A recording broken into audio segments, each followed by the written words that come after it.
You know, as much as people like to hate on social media, you can't deny that there's a ton of upsides to it as well.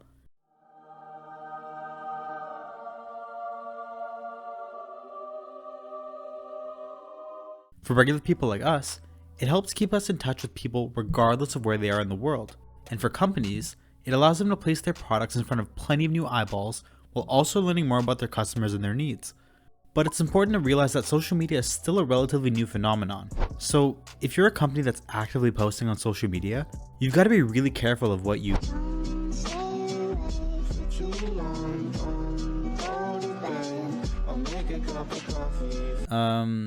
yeah, I mean, sure, clips like this are funny to some people, but there's no way you'd gain a following of potential customers by... Wait, seriously? Okay, never mind, I guess.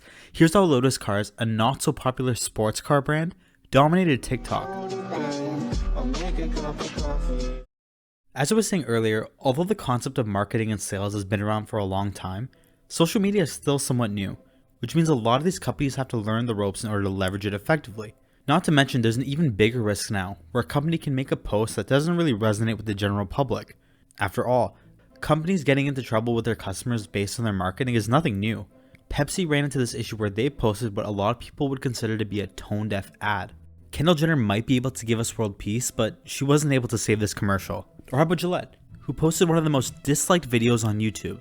In an effort to gain the approval of the public, they made an ad that many people found to be insulting, condescending, and preachy.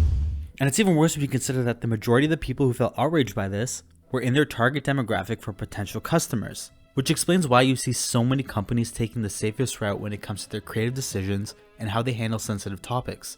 And don't just take my word for it.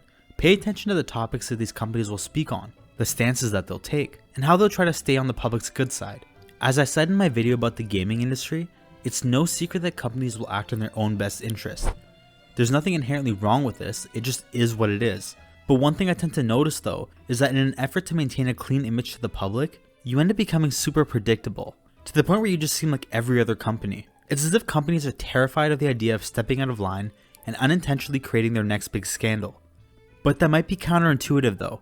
If you're a company that's super vanilla, for lack of a better word, on social media platform where the overwhelming majority of companies are also like that, then you're less likely to stand out.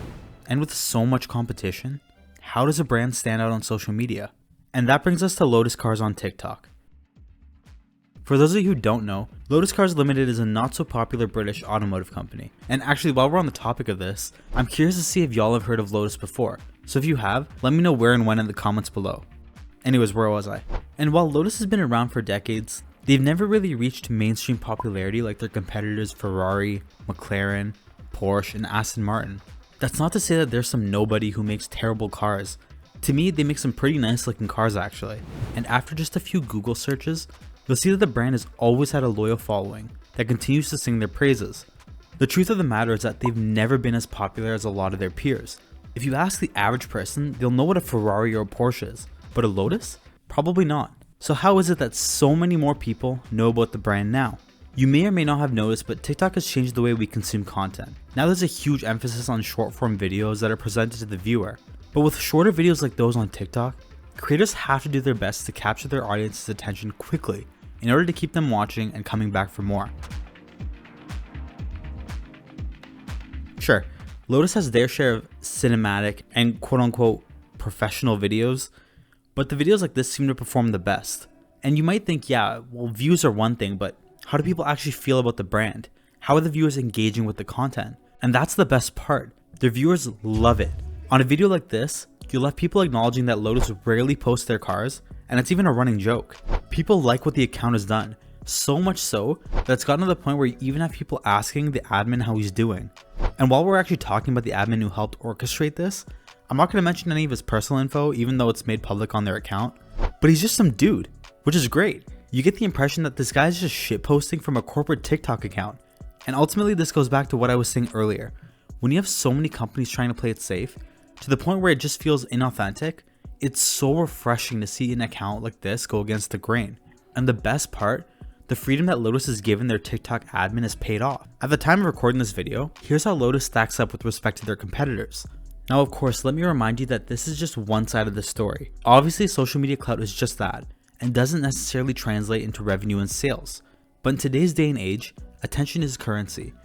And that's especially true when you're a much smaller company that's not a household name like Porsche and Ferrari. Sure, you could argue that Lotus is just catering to 13 to 25-year-olds who probably aren't going to buy their cars, at least anytime soon, but that's not the point. The point is that people who didn't know the brand existed do now, and they even know what some of the cars actually look like. If you make 9 meme videos and 1 car video, they'll still get good engagement on their car videos because people will come and comment that the account finally posted cars.